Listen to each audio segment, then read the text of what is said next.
Hey guys, it's Red Nomster, and today I have floor spikes for you, if you haven't guessed by the beginning of this video. So basically, we're going to go over how I came about finding this, of course, and then how it's made towards the end. So basically, if you haven't seen my last video, I'll link in the description, of course, but I made whack-a-mole in survival Minecraft with gravel blocks and stuff. So I tried making it look a little bit more realistic, such as this, where a mole pops out of the ground, you have to hit him, and of course we can kill him now, but once he goes back in, you can no longer hit him. And I do that using armor stands and minecarts and stuff. So basically, I was going to start with just a shulker, but apparently they only go a fourth of a block up.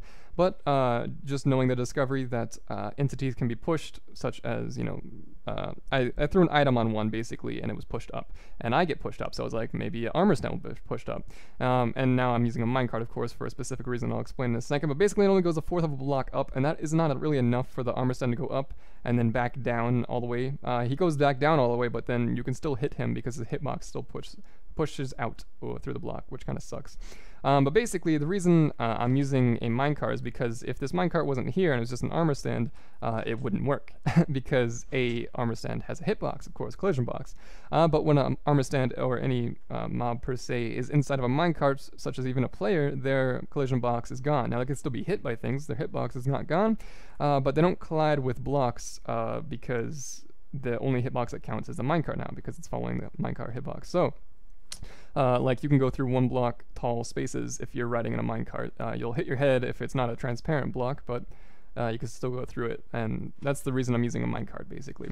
So if you come over here, the way you get an armor stand in a minecart is just by running a minecart through it. I originally thought there's no way an armor stand will just hop into a minecart, but it works, I guess. I'm sure other people know that, but I found a practical reason for it. So, you know, that was pretty cool, but I mean, I just made whack-a-mole, so I don't want to just put out another video. So I thought, you know, what else can I make with this type of concept? And I thought, you know, it looks like a floor spike, right?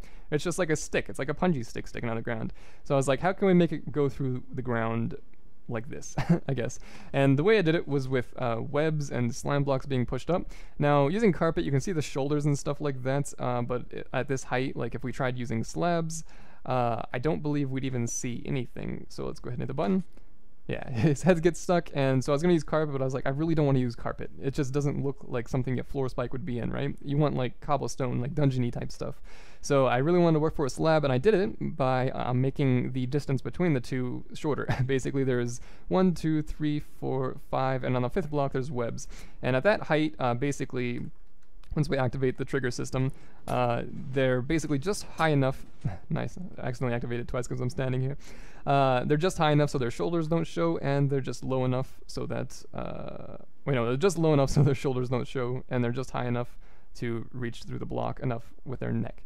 So basically, what I did is I put 6 of them in a tank. Now, I went for a 2x2, which was a little bit more difficult than 1 wide. 1 wide, you wouldn't need this, and you wouldn't hear all these sounds, and these glass tanks would be useless. But basically, you're hearing that sound because they're all colliding with each other constantly. Now, they're all just sitting on top of slime blocks that are being pushed by 1 piston.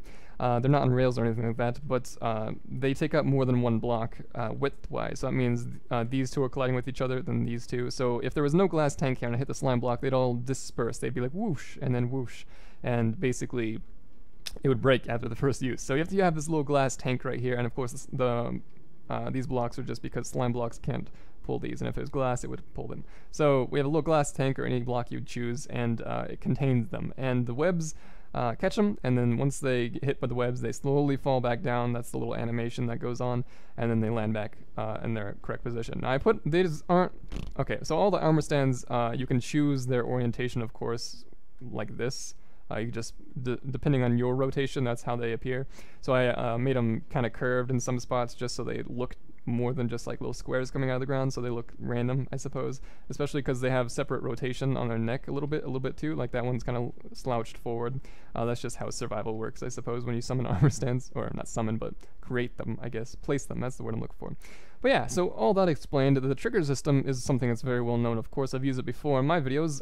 Basically, it's just an iron golem, and the fact that if an iron golem is on a trapdoor, and you're using a top slab, I think, or yeah, a top slab. If you hit F3B, you can see his hitbox sticks through the block, but just like the hitbox on that carpet with the armor stand, he is not visible, but the hitbox is. So we can punch him right here, or we can just run into him, and when we run into him, he then activates the system. Now he activates the system, if we get rid of the F3B thing real quick, by being pushed into this minecart. Now this minecart is a thing that resets itself. You can see him slowly falling, it's pretty cool. By running this way and then hitting this block and then running back. Now this 4-tick repeater basically stops it from activating twice, unless if you basically just keep him there, then it'll activate it twice, because this 4-tick repeater isn't fast enough to catch the fact that this detector rail goes off twice, basically. So if you just run by, you only get hit once, so that's that. Basically, the detector rail goes down here, hits the piston that pushes the armor stands through the floor, and then it comes up here and then activates this dispenser that actually shoots through the wall, so it takes off a little bit less, I believe, if you're standing further away, but it's still pretty cool. And of course, it's just a splash potion of harming. But of course, if you guys enjoyed this concept, leave a like on it. It shows your support and stuff like that. Shows me you want to see more stuff like this. And of course, subscribe if you're new here. I do cool concepts like this all the time, and I'll see you in the next video. Dang it, I didn't die! Whatever.